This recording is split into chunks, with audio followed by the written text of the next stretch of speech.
For offensive air support, the ground attack MiG-23BN and its variant, the MiG-27 ML swing-wing supersonic fighter bombers, constitute the backbone of the strike force. These aircraft carry a range of aerial bombs up to 500 kgs, air-to-surface missiles and incendiary devices.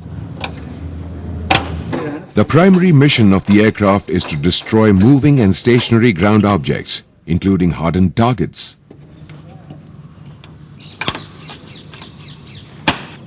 Powered by a single powerful turbojet engine, these aircraft can operate with considerable weapon loads. The variable sweep of their wings enables them to operate from short and semi-prepared airstrips with their wings fully forward.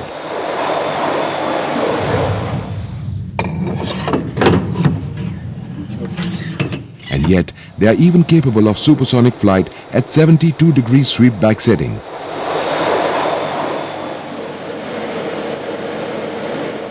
The Delta Wing Mirage 2000H endows the IAF with true multi-role capability. In its ground attack role, the Mirage 2000 carries laser-guided bombs, missiles, rockets and other bombs. The aircraft played a pivotal role in neutralizing enemy position and supply dumps through accurate bombing during the Kargil conflict.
At the other end of the spectrum, the IAF's strike capability is supplemented by the formidable Su-30. It is capable of carrying up to 8 tons of weapons or staying airborne for up to 10 hours in an air defense configuration.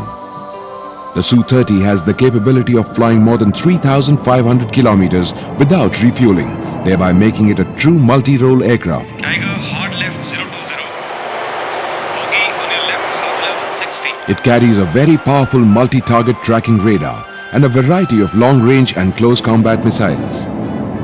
It has 12 hardpoints and also a 30mm cannon. Also designed for providing target information to other aircraft via data link, this allows the Su-30 to act as a mini AWACS in the air. It is perhaps sufficient to say that this superb aircraft from the Russian Sukhoi Bureau has come to be the yardstick against which contemporary fighters are measured and evaluated. Track 001 hostile. Sound the air raid warning. Track 001 allotted to Alpha and track 002 allotted to Bravo. Track 001 locked on 19 kilometers. Track 002 locked on 20 kilometers. Track 003 hostile. Assigned for destruction. The IAF has an extensive air defense ground environment system that provides early warning against potential intrusions and triggers off a vigorous response by manned interceptors, surface-to-air missiles and air defense guns. Mission 157, climb to 1 kilometer, initial vector 340, contact Cactus Control on channel 4, standby 6.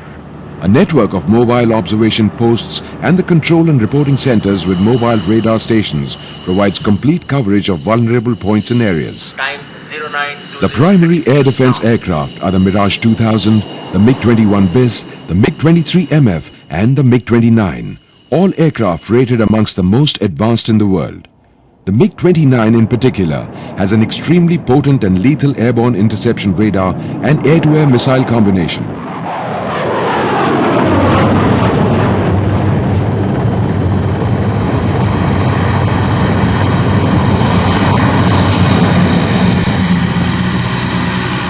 Stretching south from the Siachen Glacier, extending all the way to the Arabian Sea, the Indo-Pak face-off occurs over some of the harshest terrain in the world.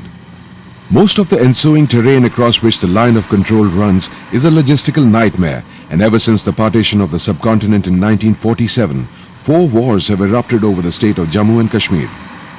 The identity of India, a large secular state with multiple faiths, tends to come into conflict with that of Pakistan, an avowedly religious state.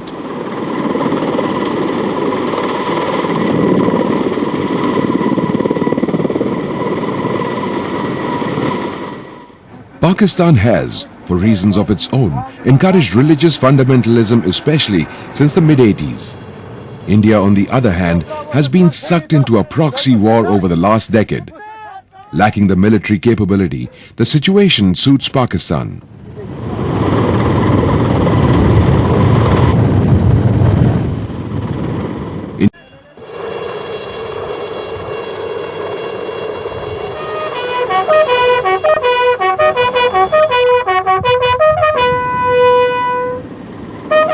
In this scenario, air power may well play a key role in the future, having the capability of changing the balance decisively in India's favor. The modernization and upgradation of air power is therefore extremely necessary.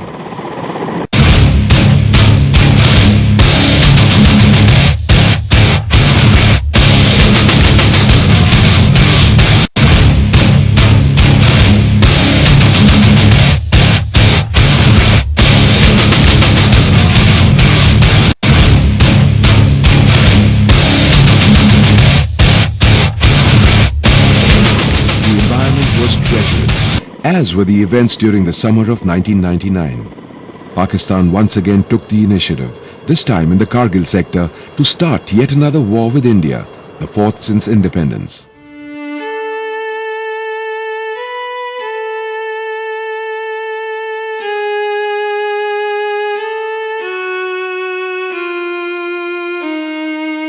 Initially, it tried to pass it off as an extension of the decade-long proxy war in other parts of Jammu and Kashmir.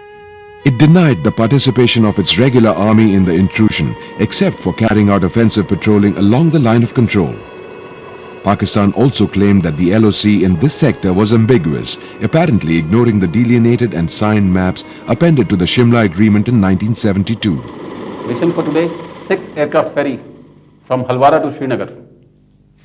As you all know, that the enemy has infiltrated across the LOC in the Kargil sector with a possible aim of severing the national highway running from Srinagar towards Leh. This is the first time anywhere in the world that an Air Force has been tasked to undertake operations against an enemy operating at these heights. The role of the Indian Air Force is going to be decisive.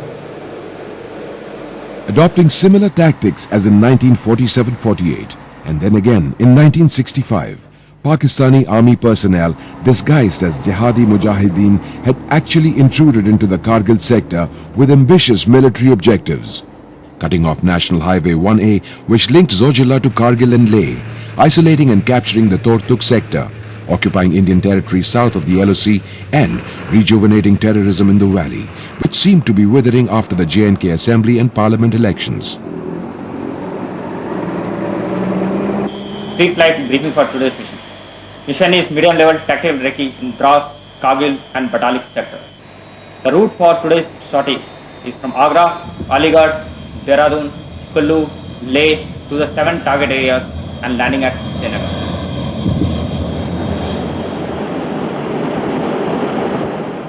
The first few recce's confirmed the seriousness of the situation. On 21st May 1999, a shoulder-fire Stinger missile damaged a Canberra over the Batalik sector. The message was clear.